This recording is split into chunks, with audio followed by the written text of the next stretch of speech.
Time for Junker and Laird to go around the NFL. Ooh, I like that. That's right, this weekly feature is back on Trib Live Radio. OMG, the McRib is back. Why was it ever gone? Exactly. It's better than ever. Wait, is that sarcasm? No. What about that? No, not at all. Listen up, because you may learn something about the National Football League. But it seems like you haven't learned anything. Anything. I'll be in the limo. Around the NFL. All right, we got a broken cell phone report. Has Russell S. Baxter ever destroyed his cell phone? And Russell? Okay, that was my next question. Were you guilty if you did? Oh boy, what a story this is turning into. Yeah. I think if you, if it falls in the water accidentally, it's one thing. I think if you, give it the toss, it's different. But I think the whole thing that's confusing about this story is it seems to be attached with the words "I heard, but I don't know." Right. That's okay. True. So what is that? Is that a denial by the writer? Or Stephen A. Smith, I guess. I don't understand. Talker. I heard, but I don't know. And listen, I'm being all seriousness. In our business, don't you confirm before you go on national television and speak what you heard? I think that's a pretty damning thing to just throw that out there without having absolute knowledge. It's just that's great for 1 a.m. at the bar with a few friends and some chicken wings, but that's I heard, but I don't know. I mean, it makes me very apprehensive, guys. Very leery of a story like that unless it's absolutely confirmed. Yeah, it's an interesting point. You worked for ESPN, Russell. I mean, is that how would the company feel about that? How would Brady and his camp, would they file like a defamation of character if they really were offended by such a thing? I don't know. I mean, I did not. I'm only going by what I saw on Twitter. I did not see the broadcast. I don't know how it was phrased. It's taken on a life of its own on Twitter. I was tweeting out, like I usually do on Twitter when something significant like this happens. I'll tweet out 6 or 7 different pieces, not just one person, because this is one of those opinion-based pieces on whether you believe or you don't believe, Ken. But I mean, it's just odd to have something attached as I heard, but I don't know. I mean, you're almost better saying I heard without saying I don't know. Right. I mean, because I think you open yourself up to criticism, and it makes it look like that you're trying to float something out there, whether that's the intent or not. I mean, I don't know if you agree with that, but Stephen A. Smith is known as a credible journalist. So when you have those words, I mean, I never really worked with him. I worked on the NFL shows, so right. I worked with Chris Mortensen and Adam Schefter, and you want to talk about being buttoned up. You don't get any better than those two. Well, and not to attack Chris Mortensen at all, Russell. I don't know him at all, and I respect his work, but I know the New England press and fans were upset that the initial Mortensen report, which came out and talking about still are to this day. Yeah, the I get 2 a lot PSIs, of that. right? So I mean, he never retracted that, as far as I know. Some people in New England think that report that started this whole thing, that the balls were 11 of the 12 were like 2 PSI under, which they were actually not. They were 1 on the average. That could be used in court, but who knows what they would drum up in court if this goes. This thing is endless. I mean, I've been joking with you guys that Brady might be the first player inducted in the Pro Football Hall of Fame, and then have the announcement. But as time goes on, I'm becoming more right. Yeah, Goodell should speak after Bettis at the Hall of Fame inductions and announce the punishment. Well, listen, this year the jacket ceremony is on Thursday instead of Friday, which is a departure from recent years. It used to be jacket ceremony on Friday, and this is recently, okay? Jacket ceremony on Friday, induction on Saturday, be it Saturday morning, Saturday afternoon, or Saturday night, and then the game on Sunday. That's been the recent. This year, for whatever reason, the jacket ceremony's been on Thursday, and 9 times out of 10, the commissioner is usually there. So it's going to be an interesting reaction. Well, Russell, there's the other story that Steeler fans are, if not equally, maybe more interested in. There's word coming out from Dan Graziano of ESPN that Le'Veon Bell suspension, they're working on maybe a settlement to reduce that from 3 games to maybe 1 or 2. We talked about this last week because both of these things being kind of bizarre, and now it seems like Bell's might be resolved faster, and it's probably the more unlikely of the two. Yeah, well, here's the funny thing, Guy, is everything other than Brady seems like it's getting resolved. Okay? We finally got Greg Hardy taken care of. But all these other suspensions that keep on getting announced, okay? Sean Smith for 3 games. LaTroy Guion, the defensive tackle for the Green Bay Packers, 3 games.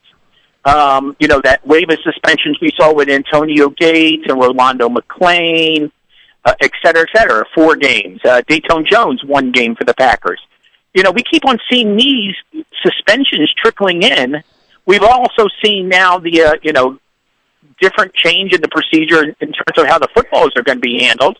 And yet, the big question that has been hanging out there since the middle of January has been resolving this Deflategate issue, and it doesn't seem like we're any closer. That's the thing I think is deflating. Yeah, or maybe it's inflating sports talk for months, keeping it alive here in the dead time. But yeah, well, listen, I know the NFL, like any other business, likes to be in the headlines, and I'm familiar with the phrase that even bad publicity is good publicity.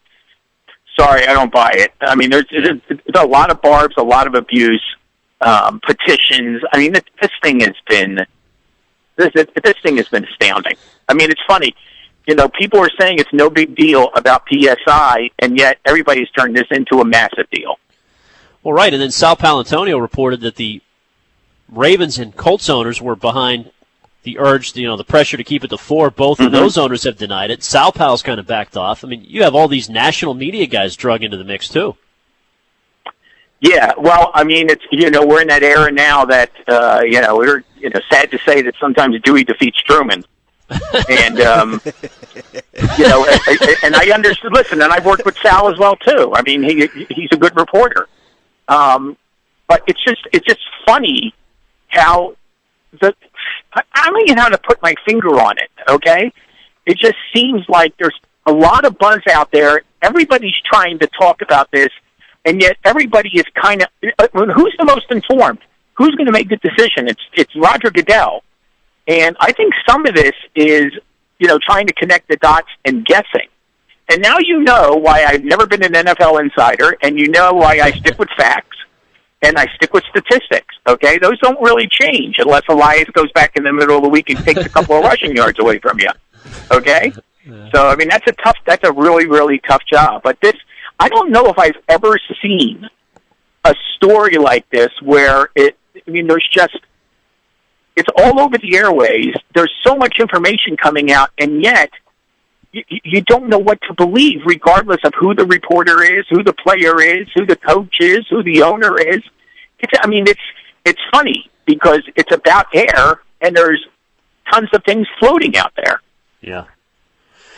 We're joined by Russell Baxter, who is at Pro Football Guru, at Bax Football Guru on Twitter, and does great work writing about not just facts and statistics, but insight and years of experience and all kind of good stuff. And from the facts and statistics point of view, Russell, if Brady does not play, let's say this report is right, he's suspended, Bell's out for the game, should the Steelers be expected by their fans to go up there and win against Garoppolo or Flynn on a Thursday night opener?